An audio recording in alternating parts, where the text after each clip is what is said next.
Hello दोस्तों, नमस्कार। कैसे हैं आप लोग दोस्तों? स्वागत है आप सभी का फिर से एक बार इस यूट्यूब चैनल पे। दोस्तों मैं बता दूं आपको कि यहाँ जो प्रश्न आपका रहने वाला है, नाट्य शास्त्र और भरत से रिलेटेड बहुत ही महत्वपूर्ण प्रश्न रहने वाला है। तो दोस्तों, आप संगीत के किसी भी एग्जाम्स की तैयारी कर रहे हैं तो आपको यहाँ से जो दोस्तों है काफ़ी अच्छे खासे प्रश्न जो हैं मिल जाएंगे देखने को। भले ही उनका लेवल ऊपर या नीचे रह सकता है दोस्तों, बस उसी तरह के प्रश्नों को हम भी यहाँ पे शामिल किए हैं। लेवल दोस्तों, लेवल ऊपर और नीचे करके, ठीक है। तो हम लोग बारी बारी से बेसिक से हाई लेवल की ओर जो है बढ़ते चलेंगे दोस्तों। यहाँ पे टोटल आपको 50 प्रश्नों के लिए शामिल किया गया है। तो दोस्तों ये 50 प्रश्नों का सेट है, जैसे कि आप लोग देख सकते हैं। बहुत ही अच्छे खासे प्रश्नों को मैंने यहाँ पे शामिल करके रखा है। बहुत ही इंपॉर्टेंट प्रश्न जो कि आपके एग्जाम्स में हमेशा पूछे जाते हैं। तो चलिए फटाफट हम लोग दोस्तों शुरू कर लेते हैं। पहला हमारा प्रश्न क्या कह रहा है, लेकिन दोस्तों उससे पहले जो है आप लोग से एक छोटी सी रिक्वेस्ट मेरे डियर्स, कि आप लोग अगर चैनल पे नए हैं या पुराने हैं, सब्सक्राइब दोस्तों नहीं किए हैं तो सब्सक्राइब करके नोटिफिकेशन को दोस्तों ऑल पे सेट कर लीजिए, ताकि दोस्तों आने वाला जो भी नोटिफिकेशन होगा वीडियो का वो आप लोगों के पास फटाफट यानी कि दोस्तों सबसे पहले पहुंच जाएगा। ठीक है, चलिए पहला हमारा प्रश्न है दोस्तों कि नाट्य शास्त्र के रचयिता कौन है। तो नाट्य शास्त्र के अगर रचयिता की दोस्तों हम बात कर ले तो रचयिता कौन हो जाएंगे? इसके रचयिता भरत मुनि माने जाते हैं। ठीक है, तो नाट्य शास्त्र के रचयिता अगर पूछे तो भरत मुनि माने जाते हैं। आपके ऑप्शन में सारंग देव दिख रहा है, ये किसके? संगीत रत्नाकर के रचयिता माने जाते हैं। और संगीत रत्नाकर 13वीं शताब्दी की ग्रंथ मानी जाती है और इसके नाट्य शास्त्र के भरत। ठीक है, आगे देख लेते हैं। अगला हमारा प्रश्न क्या है कि नाट्य शास्त्र की रचना कब की है, कब की मानी जाती है, यानी कि नाट्य शास्त्र की रचना किस काल की मानी जाती है, कब की मानी जाती है, कब हुई है दोस्तों, तो ये बताना है। देखिए इसमें जो है दोस्तों, अगर मैं आपको बता दूं कि इसमें क्या है कि बहुत सारे जो है कन्फ्यूज़न और मतभेद है इसमें। किसी का मानना है 4वीं शताब्दी है, किसी का मानना है 5वीं शताब्दी है। तो दोस्तों देखिए, मैं जो यहाँ बताने जा रहा हूँ कि ये आपके जो अगर बात करें तो इस पर आपका जवाब हो जाएगा क्या? 4वीं शताब्दी में इसका माना जाता है। ठीक है, लेकिन आपको दोस्तों 5वीं शताब्दी को भी इग्नोर नहीं करना है, क्योंकि कहीं कहीं आपको 5वीं भी देखने को मिल जाते हैं। ठीक है, तो आपको क्या करना है, ऑप्शन के हिसाब से जो आपका ऑप्शन रहे, या 5वीं रहे या चौथी, दोनों में से जो कोई भी होगा उसको आप टिक कर लीजिएगा। ठीक है, चलिए आगे देख लेते हैं। अगला प्रश्न है, नाट्य शास्त्र में कुल अध्यायों की संख्या कितनी है। दोस्तों देखिए, नाट्य शास्त्र में अगर अध्यायों की संख्या की अगर हम बात कर ले तो अध्याय कितने हैं उसमें? नाट्य शास्त्र में दोस्तों 36 अध्याय बताए गए हैं और ये भरत के द्वारा लिखा गया ग्रंथ है। ठीक है, किसके आदेश पे? ब्रह्मा जी के आदेश पे। दोस्तों इसमें बहुत इसकी लंबी चौड़ी कहानी है, जिसमें कि हम लोग को उलझना नहीं है, बस उससे जो प्रश्न पूछे जाते हैं बस वो उसकी जो है जानकारी हम लोग को होनी बहुत ज़रूरी है। चलिए आगे देखिए, आगे देखते हैं। नाट्य शास्त्र में भरत मुनि ने कितने अलंकार बताए हैं। तो नाट्य शास्त्र के अगर भरत के अलंकारों की अगर हम बात कर ले दोस्तों, तो इसमें अलंकार कितने बताए हैं? तो चौथा नंबर का हमारा जो जवाब हो जाएगा दोस्तों, ऑप्शन नंबर बी, 4 अलंकार बताए हैं। तो कौन कौन सा यह अलंकार है, क्या होता है बताते हैं आपको। पहला यमक अलंकार, दूसरा उपमा अलंकार, तीसरा रूपक अलंकार और तीसरा दीपक अलंकार। ये आपके 4 प्रकार के अलंकार बताए गए हैं किसके द्वारा? भरत जी के द्वारा। किस में? तो नाट्य शास्त्र ग्रंथ में। ठीक है, चलिए आगे देख लेते हैं। अगला नंबर प्रश्न है हमारा 5वां नंबर प्रश्न है, वो क्या कह रहा है? वो दोस्तों क्या कह रहा है? वो प्रश्न है कि नाट्य शास्त्र में कुल श्लोकों की संख्या कितनी मानी जाती है। तो नाट्य शास्त्र के अगर कुल श्लोकों की संख्या की हम बात कर ले तो इसका जो जवाब रहने वाला है दोस्तों वो क्या होगा?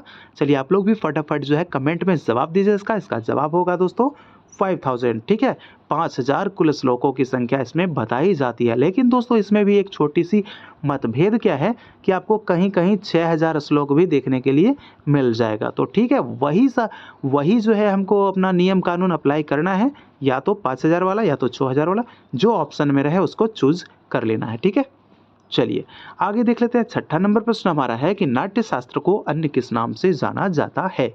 देखिए, नाट्य शास्त्र का जो अन्य नाम दोस्तों जाना जाता है वो इसको क्या जाना जाता है, इसको क्या कहा जाता है? चलिए बताइए, प्रथम वेद या ऋग्वेद या पंचम वेद या उपयुक्त में से एक से अधिक या उपयुक्त में से कोई नहीं। तो इसका जवाब क्या होगा दोस्तों? इसका जवाब हो जाएगा आपका पंचम वेद। इसको पंचम वेद कहा जाता है दोस्तों। पंचम वेद इसको क्यों कहा जाता है, क्या आप जानते हैं?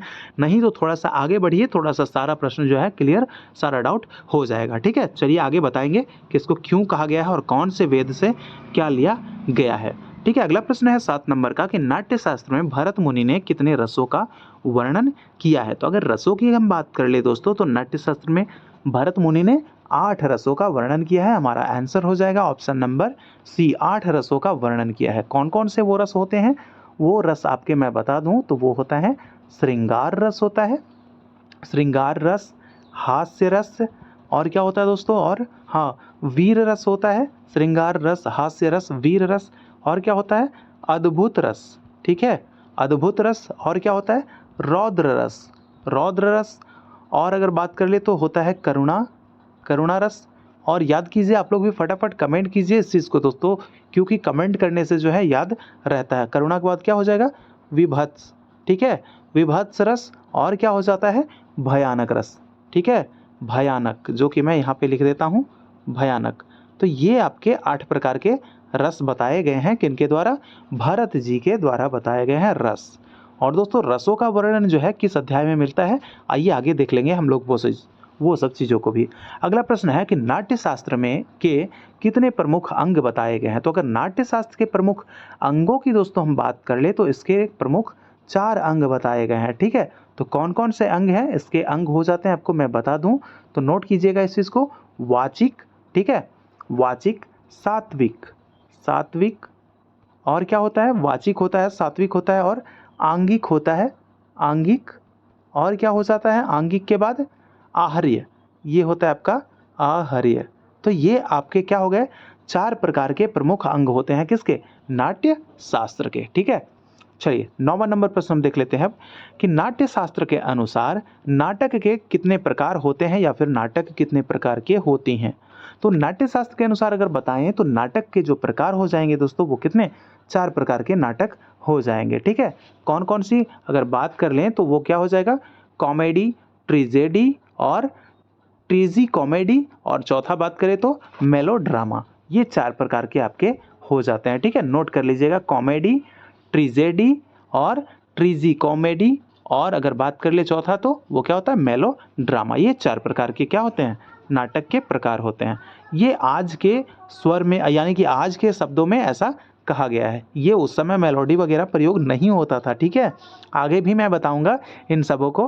ठीक है, 4 प्रकार के वो जो है वो उस समय में क्या कहते थे, तो वो मैं आगे भी बताने वाला हूँ। ठीक है, चलिए अब देख लेते हैं 10वां नंबर हमारा प्रश्न है कि नाट्य शास्त्र पर किसने टीका ग्रंथ लिखा है। तो दोस्तों नाट्य शास्त्र पर जो टीका ग्रंथ लिखा है वो किसने लिखा है, अभिनव गुप्त ने, भारतेंदु हरिश्चंद्र ने, कालिंदी प्रसाद, या फिर उपयुक्त में एक से अधिक, या उपयुक्त में से कोई नहीं।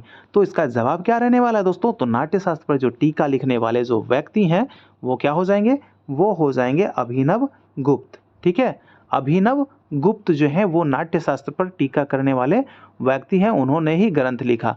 उनके ग्रंथ का क्या नाम है, उनके ग्रंथ का नाम है अभिनव, अभिनव भारती, अभिनव भारती। पूछा जाता है प्रश्न कि आपसे कि अभिनव भारती किसका टीका है, आपको ऑप्शन दे देगा नाट्य शास्त्र, और फिर आपके सारंगदेव वाली आपके क्या है उसके संगीत रत्नाकर, या फिर बृहदेसी, या संगीत दर्पण, कुछ भी आपको दे देगा। तो आपको याद रखना है कि अभिनव भारती क्या है, वो टीका है। तो किसका है, तो नाट्य शास्त्र का है। किसने लिखा है, किसने किया है, तो आपके अभिनव गुप्त ने किया है। ठीक है, चलिए 11 नंबर का प्रश्न हमारा है कि नाटक सम्राट के रूप में किनको जाना जाता है। तो नाटक सम्राट की अगर हम बात कर ले दोस्तों, तो नाटक से रिलेटेड था, तो एक प्रश्न आपको यहाँ से बाहर से भी थोड़ा सा देखने को मिल जाए। तो यहाँ पे नाटक सम्राट के रूप में किनको जाना जाता है, तो वो जाना जाता है किनको, आपके भारतेंदु हरिश्चंद्र को। याद रखिएगा कि भारतेंदु हरिश्चंद्र को नाटक सम्राट के रूप में भी जाना जाता है। नाटक सम्राट किनको कहा जाता है, तो भारतेंदु हरिश्चंद्र। आगे देखिए अगला प्रश्न है, नाट्य शास्त्र किस भाषा में लिखी गई ग्रंथ है।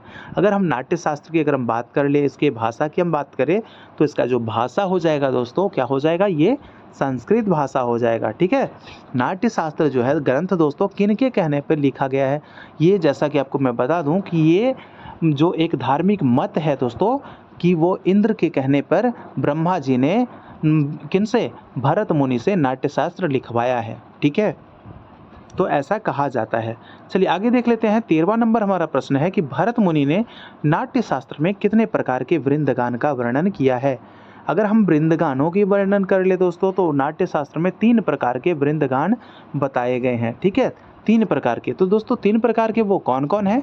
एक होता है आपका उत्तम वृंद, याद रखिएगा उत्तम वृंद। हम वृंद के बारे में बहुत अच्छे से दोस्तों स्पेसिफिक जो है एक वीडियो बनाकर आपको समझा चुके हैं। ठीक है, उस चीज़ को आप लोग देख लीजिएगा, अगर नहीं देखे हैं तो उस चीज़ को देखिएगा आप लोग। उत्तम वृंद, मध्यम वृंद, ठीक है, और कनिष्ठ वृंद, ये आपके वृंद के 3 प्रकार हो गए। उत्तम वृंद, मध्यम वृंद और कनिष्ठ वृंद, ये 3 प्रकार बताए हैं भरत ने। चलिए 14 नंबर हमारा प्रश्न है कि भरत ने कुल कितनी जातियों का वर्णन किया है। दोस्तों इम्पॉर्टेंट प्रश्न जो है ये जो है आपके हर एग्जाम्स में जो है लगभग मानिए तो ये तय ही रहता है, फिक्स रहता है कि ये प्रश्न आएंगे ही आएंगे। देखिए हम बात कर ले कुल जातियों की वर्णन की, तो कुल जातियाँ कितनी? 18 जातियों का वर्णन किया गया। और भारत ने कितने ग्राम? भारत ने 2 ग्रामों का उल्लेख किया है। एक आपका हो जाता है षडज ग्राम और दूसरा हो जाता है आपका मध्यम ग्राम। और मध्यम ग्राम में जो है शुद्ध जातियाँ और विकृत जातियों की अगर हम बात करें तो भारत के जो है कुल शुद्ध जातियाँ कितनी हैं? तो शुद्ध जातियाँ कुल जो है भारत के वो शुद्ध जातियाँ 7 हैं और विकृत जातियाँ भारत के 11 मानी गई है, जिसमें कि षडज ग्राम में 4 शुद्ध माने जाते हैं और 3 विकृत। ठीक है, 3 विकृत जो है जातियाँ, और मध्यम ग्राम में कितनी? 3 शुद्ध जातियाँ और आपके 8 विकृत जातियाँ मानी जाती है मध्यम ग्राम के। इस तरह से कुल 18 जातियाँ माने गए हैं। भरत ने 2 ग्राम को ही माना है और तीसरा ग्राम को क्या बताया है? गांधार ग्राम को स्वर्गवासी ग्राम बताया है। ठीक है, तो हमारा जवाब क्या हो जाएगा? 18। ठीक है, भरत ने कुल कितनी जातियाँ? तो 18 जातियों का वर्णन किया है, 18 जातियों के बारे में बताया है। पूछेगा प्रश्न, भरत नहीं भी लगाएगा तो भी आपसे प्रश्न पूछेगा कि जातियाँ कितनी हैं, तो भी आपको 18 ही जवाब देना है। ठीक है मेरे दोस्तों, चलिए तो दोस्तों मज़ा आ रहा होगा तो बिल्कुल आप लोग सेशन को दोस्तों लाइक ज़रूर कर दिया कीजिए, क्योंकि लाइक करने में दोस्तों आप लोगों का कुछ नहीं लगता है, बस मेरा थोड़ा सा ये होता है कि मैं समझता हूँ कि आप मुझसे प्यार करते हैं, बस आपका एक प्यार जो है वो काउंटिंग होता है। तो दोस्तों अगला 15 नंबर प्रश्न है हमारा कि नाट्य शास्त्र में संगीत से जुड़े अध्याय हैं। तो संगीत से जो जुड़े अध्याय हैं, जैसा कि आप लोग जानते हैं इसमें टोटल कितने? 36 अध्याय हैं। तो संगीत पे चर्च जो किया गया है दोस्तों, वो आपके 28 से 33 नंबर तक का जो है आपका अध्याय, वहाँ तक जो है संगीत के अध्याय माने जाते हैं। 28 से 33 तक संगीत के अध्यायों का वर्णन किया जाता है, संगीत के बारे में वहाँ पे मिलता है। ठीक है, चलिए आगे देख लेते हैं। अगला प्रश्न है, भरत मुनि ने जातियों की चर्चा नाट्य शास्त्र के किस अध्याय में की है? तो जातियों की अगर हम बात कर ले तो जातियों की चर्चा किस अध्याय में की गई है? तो दोस्तों इसका जवाब हो जाएगा 28वें अध्याय में। क्या है? 28वें अध्याय में जातियां हैं। ठीक है, और आगे देख लेते हैं।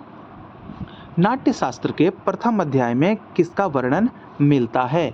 तो नाट्य शास्त्र के अगर हम प्रथम अध्याय की हम बात कर ले तो नाट्य शास्त्र के प्रथम अध्याय में नाट्य उत्पत्ति का वर्णन मिलता है। इसका जवाब क्या हो जाएगा? नाट्य उत्पत्ति, यानी कि नाट्य की उत्पत्ति कैसे हुई इसके बारे में नाट्य शास्त्र में इसके प्रथम अध्याय में बताया गया है।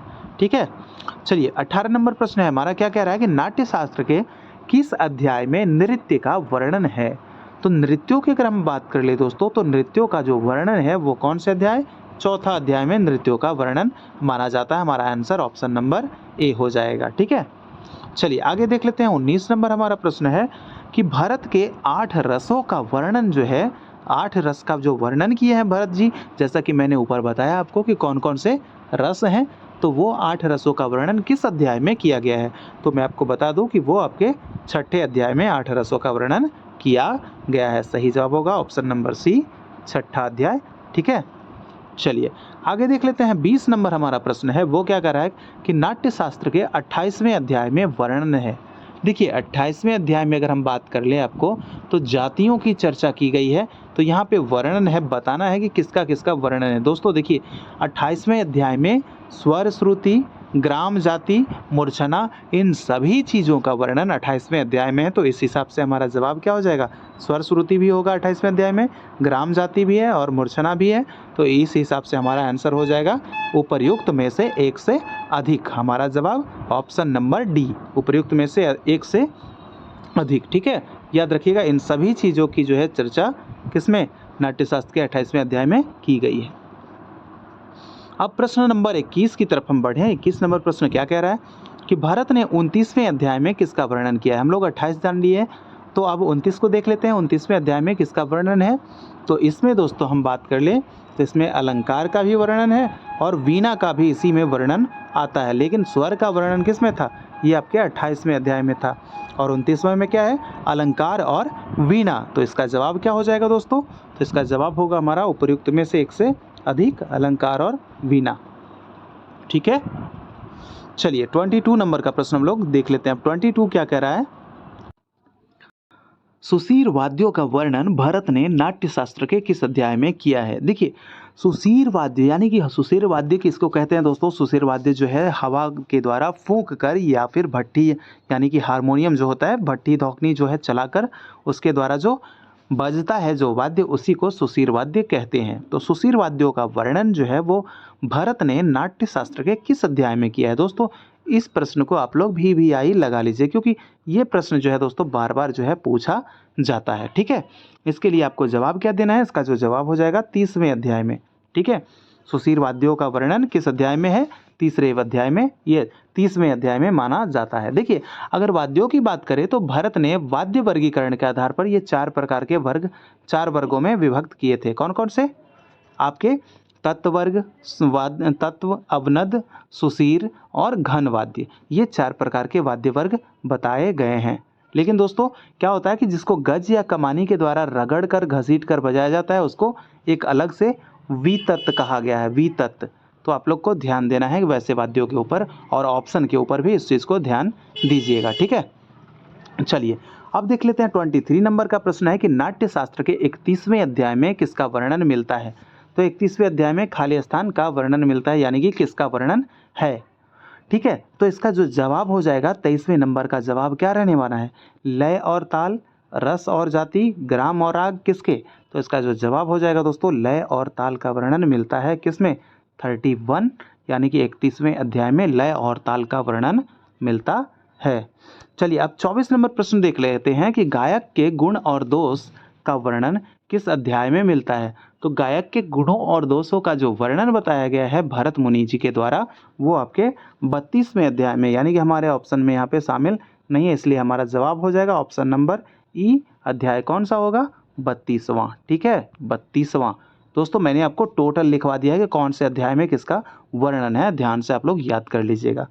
चलिए आगे देख लेते हैं। अगला प्रश्न है हमारा कि भरत मुनि ने मंगलाचरण में नमन किया किसको? दोस्तों इंपॉर्टेंट प्रश्न। अब जो दोस्तों प्रश्नों का जो लेवल है वो बढ़ता चला जाएगा। ठीक है, तो वैसे प्रश्न जो कि आपके नीट में, एनवीएस, केवीएस के जब एग्ज़ाम होते हैं वो सभी में भी पूछे जाते हैं। ठीक है, तो ये प्रश्न आपके बीपीएससी, एस्टेट, आपके जितने भी संगीत के एग्ज़ाम्स हैं सारे में जो है इम्पॉर्टेंट रहने वाले हैं सारे एग्ज़ाम्स में। ठीक है, चलिए भरत मुनि ने मंगलाचरण में नमन किया है, तो मंगलाचरण में क्या नमन किया है, किनको दोस्तों बताना है? इसका जवाब क्या होगा?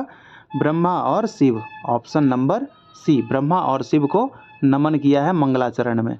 याद रखिएगा ये प्रश्न जो है पूछे जा सकते हैं। अगर हाई लेवल का प्रश्न पूछेगा दोस्तों तो अब जितने भी प्रश्न हैं ये थोड़े से हाई लेवल के प्रश्न मिलेंगे। अगला प्रश्न है नाट्यवेद निर्माण के लिए पाठ्य कहाँ से लिया गया है? दोस्तों नाट्यवेद अगर निर्माण की अगर हम बात करें तो पाठ्य जो है ये लिए गए हैं आपके ऋग्वेद से। ठीक है, देखिए दोस्तों मैं बताऊं आपको कि पंचम वेद इसको क्यों कहा जाता है। देखिए इसमें जो है आपको कि चारों वेदों का, 4 वेद जैसा कि आप लोग जानते हैं, ऋग्वेद, यजुर्वेद, सामवेद, अथर्ववेद, तो इसमें चारों वर्णों का जो दोस्तों सम्मिश्रण है, ये कौन सा? नाट्य शास्त्र, जिसको इसीलिए पंचम वेद के नाम से जाना जाता है। आइए इसी को हम लोग देख रहे हैं कि किस वेद से कौन सा लिया गया है। तो पाठ्य कहाँ से लिया गया है नाट्य वेद निर्माण के लिए? तो निर्माण के लिए पाठ्य जो है वो ऋग्वेद से लिया गया है। सही जवाब ऋग्वेद। 27वां नंबर प्रश्न देखेंगे दोस्तों कि नाट्य वेद के निर्माण के लिए अभिनय किस वेद से लिया गया है? तो अभिनय की अगर हम बात कर ले तो अभिनय जो है आपके यजुर्वेद से लिया गया है। ऑप्शन नंबर ए हमारा सही जवाब हो जाएगा। ठीक है, पाठ्य ऋग्वेद, अभिनय यजुर्वेद। आगे देख लेते हैं 28 नंबर, नाट्यवेद निर्माण के लिए गीत अथवा गान किस वेद से? तो भैया आप लोग तो जानते ही हैं कि गीत अथवा गान का जो उत्पत्ति जो है किस वेद से हुआ है? तो ये आपके सामवेद से हुआ है। तो सामवेद से ही लिया गया होगा ना उसमें, तो सामवेद से आपके गीत अथवा गत को लिया गया है नाट्य वेद निर्माण के लिए। ठीक है, चलिए आगे देख लेते हैं। अगला प्रश्न है हमारा कि नाट्य वेद निर्माण के लिए कौन सा रसों को किस वेद से लिया गया है, के लिए रसों को किस वेद से लिया गया है, यानी कि जो रस हैं वो किस वेद से लिया गया है। इसका जवाब क्या हो जाएगा, इसका जवाब हो जाएगा दोस्तों अथर्ववेद। ठीक है, अथर्ववेद, अथर्ववेद, इसका जवाब अथर्ववेद, जो कि हमारे ऑप्शन में नहीं है, इसलिए हमारे क्या देना है, ऑप्शन नंबर ई इसका सही जवाब हो जाएगा। ठीक है, ऑप्शन नंबर ई इसका सही जवाब होगा, क्योंकि इन सब चीज़ों पर भी ध्यान देना है कि कौन सा जो है आपको यहाँ पे रहते हैं ऑप्शन में और कौन सा नहीं रहते हैं। तो ऑप्शन को जो है आप लोग ध्यान देकर किया कीजिएगा दोस्तों, इसी में गलत नहीं कर लेना है। चलिए आगे देख लेते हैं। तीसरा नंबर प्रश्न है कि नाट्याचार्य के प्राथमिक कर्तव्यों का वर्णन नाट्य शास्त्र के किस अध्याय में है। तो नाट्याचार्य के अगर प्राथमिक कर्तव्यों का वर्णन अगर बात करें तो इसके जो अध्याय हो जाएंगे वो कौन से अध्याय में, तो ये हो जाएंगे आपके द्वितीय अध्याय। ठीक है, दूसरे अध्याय में बताया गया है। अगला प्रश्न हमारा 31 नंबर का कि नाट्य का प्रथम प्रयोग कब किया गया था। तो नाट्य के अगर प्रथम प्रयोग की हम बात कर ले तो दोस्तों इसका जो प्रयोग हुआ था इंद्रध्वज महोत्सव में, हमारा ऑप्शन नंबर ए सही जवाब हो जाएगा। इंद्रध्वज महोत्सव में किया गया था नाट्य का प्रथम प्रयोग। आगे देख लेते हैं 32 नंबर का प्रश्न है कि नाट्यशाला का निर्माण किस देवता के द्वारा किया गया या फिर किस देवता ने किया था। तो इसका जवाब क्या होगा, इसका जवाब हो जाएगा नाट्यशाला का निर्माण जो है ये विश्वकर्मा के द्वारा किया गया था। ठीक है, विश्वकर्मा के द्वारा। अगला प्रश्न है हमारा 33 नंबर का कि भरत वंश क्या कहलाता है। तो भरत वंशों की अगर हम बात कर ले तो भरत वंश क्या कहलाएंगे, ये नाट्य वंश कहलाते हैं। भरत वंश नाट्य वंश कहलाते हैं। अगला प्रश्न है 35 नंबर का कि नाट्य शास्त्र के प्रमुख कितने संस्करण हैं। तो प्रमुख अगर संस्करणों की बात कर ले नाट्य शास्त्र के तो इनके 2 संस्करण माने जाते हैं। 2 संस्करण है, तो कहाँ कहाँ है ये 2 संस्करण, एक आपका है काशी में, ठीक है, एक आपका कहाँ है काशी में, और दूसरा जो है आपका बड़ौदा में है। ठीक है, बड़ौदा में इसके 2 संस्करण है, एक काशी में और दूसरा बड़ौदा में है। चलिए आगे देख लेते हैं। षट्शास्त्री संहिता किसे कहा जाता है। षट्शास्त्री संहिता किसे कहा जाता है, तो ये आपके कहा जाता है नाट्य शास्त्र को। किसको, नाट्य शास्त्र को कहा जाता है। देखिए षट्शास्त्री जो है वो आपको क्यों कहा जाता है, क्योंकि जब 6000 श्लोकों का वर्णन जब मिलेगा इसी के कारण इसको षट्शास्त्री संहिता भी कहा जाता है नाट्य शास्त्र को। इसीलिए मैंने कहा है कि 5000 और 6000 को ध्यान से आप लोग देख के टिक कीजिएगा कि कौन सा आपके ऑप्शन में रहता है। आगे देखिए 36 नंबर का प्रश्न है कि भरत मुनि के कितने पुत्र थे। अगर भरत मुनि के पुत्रों की हम बात करें तो भरत मुनि के 100 पुत्र थे। ठीक है, याद रखना है 100 पुत्र थे। आगे देख लेते हैं 37 नंबर का प्रश्न है हमारा कि भरत दोस्तों यहाँ पे भरत देखिएगा, भरत के नाट्य शास्त्र निर्माण के बाद निर्माण का कारण किसने पूछा। देखिए जब नाट्य शास्त्र की निर्माण कर लिया भरत ने, ठीक है, किसके कहने पे, ब्रह्मा के कहने पे, और ब्रह्मा को किसने करने के लिए कहा था, तो इंद्र ने करने के लिए कहा था। तो जब नाट्य शास्त्र का निर्माण भरत ने कर लिया अपने 100 पुत्रों के सहयोग से, तब क्या था कि उसके बाद निर्माण का कारण पूछने वाले वो कौन थे, यही प्रश्न तो है। तो कौन पूछे थे, तो ये थे अत्रेय मुनि, इनका नाम था अत्रेय मुनि, जिन्होंने ही पूछा कि नाट्य शास्त्र जो है रचना करने का कारण भाई क्या रहा है। ठीक है, अत्रेय मुनि याद रखिएगा। अगला प्रश्न है 38 नंबर का कि देवतागण नाट्य शास्त्र का अभ्यास नहीं कर सकते हैं, ऐसा ब्रह्मा से किसने कहा।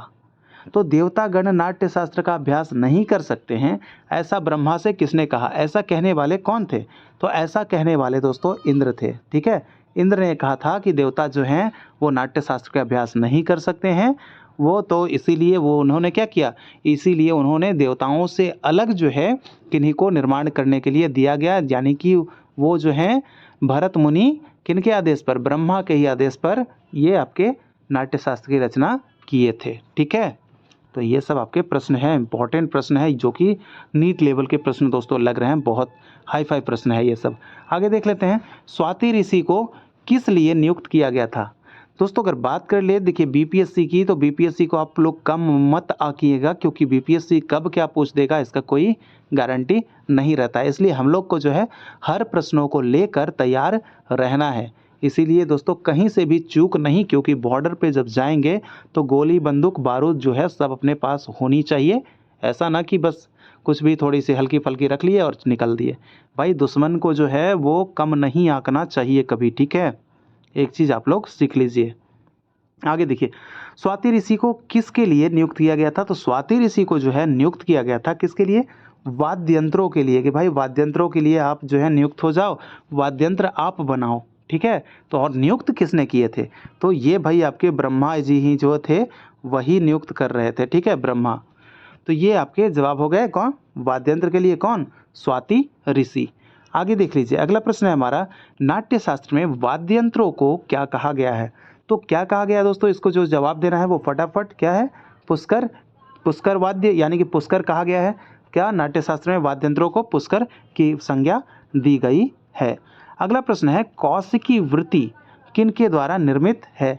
तो कौशिकी वृत्ति की अगर बात कर ले दोस्तों, देखिए प्रश्न जो है आपके बुक में जो है बहुत लेंदी इधर से उधर करके दिया हुआ था दोस्तों, उसको मैंने क्या किया है, निकाला है। उसको निकाल कर जो है मैंने बहुत अच्छे से उसको सजा कर प्रश्न जो है कैसे पूछे जाते हैं उस ढंग से मैंने आपको क्या है, उस तौर पे आपको मैंने करके दिया है। तो दोस्तों इसके लिए तो है आप लोग से बस प्यार की अपेक्षा है दोस्तों, प्यार आप लोग अपना जताते रहिए, प्यार अपना दिखाते रहिए दोस्तों। तो फटाफट अभी तक लाइक नहीं किए वीडियो को, लाइक नहीं किए सेशन को, तो लाइक करके दोस्तों आप लोग उन बच्चों के पास भी शेयर कर दिया कीजिए जिनके पास जो है ये सेशन नहीं पहुंचता है। क्योंकि दोस्तों कर भला तो हो भला, बिल्कुल आप लोग भले के लिए अगर करेंगे तो उनका उसका भला चाहेंगे तो आपका भी भला होगा बिल्कुल। तो आप लोग शेयर कीजिए सेशन को निस्वार्थ भाव से, ठीक है। तो कौशिकी वृत्ति किनके द्वारा निर्मित है? तो इसका जवाब क्या हो जाएगा? कौशिकी वृत्ति का जो जवाब हो जाएगा ये ब्रह्मा के द्वारा निर्मित है, ठीक है। चलिए 42 नंबर का प्रश्न है कि नाट्य शास्त्र के अनुसार कितनी नाट्य वृत्तियां हैं? तो यही चीज़ मैंने आपको ऊपर में बताया था कि वो 4 प्रकार के जो आपको मैंने बताया था ना, मेलोडी वो सब, तो वो आपको ध्यान नहीं रखना है। वो यानी कि वो जो आधुनिक नाम जो है वो जब आधुनिक पूछेगा तब पूछेगा, बताना है। कॉमेडी और ट्रेजेडी जो मैंने बताया था, ट्रेजी कॉमेडी, ये 4 प्रकार के जो नाटक के जो प्रकार मैंने बताए थे वही चीज़ यहाँ पे भी आप लोग को देखने को मिलेगा। तो इसके कितने अनुसार कितनी नाट्यवृत्तियाँ हैं? तो नाट्यवृत्तियाँ 4 है। तो उसमें क्या कहा गया है? उसमें कहा गया है कौशिकी, ठीक है, याद रखिएगा कौशिकी। ये आपके कौशिकी भारती, ठीक है, कौशिकी भारती, सात्वी, क्या हो जाएगा? सात्वी, सात्वी, और क्या हो जाएगा? आरवटी, आरवटी। ये आपके 4 प्रकार के नाट्यवृत्तियां हैं नाट्य शास्त्र के अंदर, ठीक है। चलिए आगे देख लेते हैं 43 नंबर प्रश्न 43। नाट्य शास्त्र के अनुसार नाट्य शास्त्र की रक्षा के लिए किसे नियुक्त किया गया है? नाट्य शास्त्र के लिए, नाट्य शास्त्र की रक्षा के लिए किसे नियुक्त किया गया है? तो उसका जवाब हो जाएगा चंद्र। चंद्र को इसकी रक्षा के लिए नियुक्त किया गया है। चलिए अगला प्रश्न है हमारा, क्या पूछ रहा है कि नाट्य शास्त्र में प्रेक्षागृह का वर्णन किस अध्याय में है? तो प्रेक्षागृह की अगर हम बात कर ले तो इसका अध्याय का जो वर्णन है वो किस अध्याय में मिलेगा? तो प्रेक्षागृह का वर्णन दूसरे अध्याय में मिलता है, जो कि ऑप्शन में यहाँ पे शामिल नहीं है दोस्तों कहीं पे, इसलिए जवाब हमारा ऑप्शन नंबर ई दूसरा अध्याय हो जाएगा, ठीक है, दूसरा। चलिए 45 नंबर का प्रश्न अब देख लेते हैं कि नाट्य शास्त्र को पंचम वेद किसने कहा था? दोस्तों कहा तो जाता है, ऐसा तो आप जानते हैं कि पंचम वेद कहा जाता है, लेकिन किसने कहा था? तो इसका जो जवाब रहने वाला है वो किसने? वो स्वयं भरत जी ने कहा था। क्यों कहा था? क्योंकि आपको जब मैंने कि बताया ही है कि पाठ्य जो है वो ऋग्वेद से लिया गया था, और अभिनय जो कहाँ से लिए थे? यजुर्वेद से। गीत कहाँ से लिए थे? सामवेद से। और रस कहाँ से लिए थे? अथर्ववेद से। तो इस प्रकार से चारों वेद के मिश्रण जो है घुल मिलकर ये आ गए कहाँ? ये आपके नाट्यशास्त्र, जो कि 5वां वेद इसीलिए इसको कहा जाता है। तो नाट्यशास्त्र को 5वां वेद भरत मुनि ने ही कहा है, ठीक है। अगला प्रश्न है, रंगमंच पर देव पूजन किसके समान होता है? तो रंगमंच पर अगर देव पूजन की बात करें तो देव पूजन यज्ञ के समान होता है, ठीक है, यज्ञ के समान माना जाता है रंगमंच पर देव पूजन को। चलिए आगे देख लेते हैं अगला प्रश्न 47 नंबर का प्रश्न है कि भरत ने जाति के कितने लक्षण बताए हैं? अगर लक्षणों की बात कर ले दोस्तों तो लक्षण कितने? 10 प्रकार के इन्होंने लक्षण बताए हैं, ठीक है, 10। वहीं सारंगदेव वाली अगर बात कीजिएगा तो सारंगदेव ने इसमें 3 बढ़ा दिए थे, 13, ठीक है, 13 लक्षण बताए थे सारंगदेव। और ये आपके भरत मुनि 10 लक्षण बताए थे। ठीक है, तो एक चीज़ आप यहाँ से मुझे कमेंट करके बताइए कि 3 जो बढ़ाए हैं सारंगदेव ने, 13 माना है, तो वो आपके 3 कौन कौन हैं? संन्यास, विन्यास और अंतर्मार्ग है या फिर कोई और है? आपको यस और नो में केवल जवाब देना है दोस्तों, फटाफट आप जवाब दीजिए। चलिए आगे देख लेते हैं। अगला प्रश्न है 48 नंबर का कि वाणी और अंगों के द्वारा जो प्रकट हो उसे क्या कहा जाता है? तो जो वाणी और अंगों के द्वारा जो प्रकट होगा दोस्तों उसको क्या कहेंगे? अनुभाव कहते हैं, उसको अनुभाव कहा जाएगा। वाणी यानी कि बोलना और शरीर यानी कि जो अंग उसके द्वारा जो प्रकट होता है उसे अनुभाव कहा जाता है। अगला प्रश्न 49 नंबर, विभाव, अनुभाव और व्यभिचारी भावों के संयोग से रसों की निष्पत्ति होती है। ठीक है, सुनिए पहले आराम से कि विभाव, अनुभाव और व्यभिचारी भावों के संयोग से रसों की निष्पत्ति होती है, ऐसा किसने कहा है? तो ऐसा कहने वाले कौन है? तो ऐसा कहा है भरत मुनि ने। ठीक है, इसका जवाब हो जाएगा भरत। अगला प्रश्न है 50 नंबर का प्रश्न है। यहाँ पे आप लोगों के लिए और थोड़ा सा शामिल है किया हूँ, लेकिन यहाँ पे आप लोग पहले 50 देखिए। भरत मुनि द्वारा स्थापित अस्थाई भावों की संख्या कितनी बताई गई है? देखिए, अस्थाई भावों की हम बात कर ले दोस्तों, तो अस्थाई भाव कितने? अस्थाई भाव 8 प्रकार के 8 बताए गए हैं। अस्थाई भाव कितने? 8 बताए गए हैं, जो कि हमारे ऑप्शन में कहीं भी नहीं है, इसलिए हमारा आंसर होगा उपर्युक्त में से कोई नहीं। ठीक है, ऑप्शन नंबर ई, क्योंकि 8 प्रकार के बताए गए हैं स्थायी भावों की संख्या। अब देखिए आगे क्या है। आगे एक प्रश्न रखे हैं दोस्तों आपके लिए, थोड़े से जानकारी के लिए, कि रस का सर्वप्रथम साधारणीकरण किसने किया? जवाब देना है भट्टनायक, बाणभट्ट, चाणक्य। उपयुक्त में एक से अधिक या उपयुक्त में से कोई नहीं। तो इसका जवाब क्या हो जाएगा दोस्तों? फटाफट जवाब देना है। सर्वप्रथम साधारणीकरण किसने किया है? दोस्तों देखिए, सेशन आप लोगों ने अभी तक जो है 50 प्रश्न देख लिया है। अगर आपको यह सेशन जो है दोस्तों अच्छा लगा है तो बिल्कुल आप लोग जो है कमेंट करके मुझे बताइए, और सेशन को दोस्तों आप लोग शेयर भी कीजिए, लाइक भी कर दीजिए, क्योंकि आपका दोस्तों एक एक प्यार जो है हमारे लिए इम्पॉर्टेंट है, काफ़ी मायने रखता है। तो इसका जवाब क्या होगा दोस्तों? साधारणीकरण किसने किया? तो ये भट्टनायक ने किया है। ठीक है, तो चलिए कमेंट में आप लोग, उम्मीद है कि आप लोग सभी अब तक जवाब दे दिए होंगे कि सेशन दोस्तों आप लोग को कैसा लगा है, और आगे जो है सेशन यूं ही रेगुलर जो है चलता रहेगा। इसके लिए आप लोग अभी तक सब्सक्राइब नहीं किया तो सब्सक्राइब करके नोटिफिकेशन को ऑल करके सेट कर दीजिए। ठीक है, मिलते हैं दोस्तों अगले सेशन में, जब तक के लिए इजाज़त चाहते हैं। जय हिंद, जय भारत।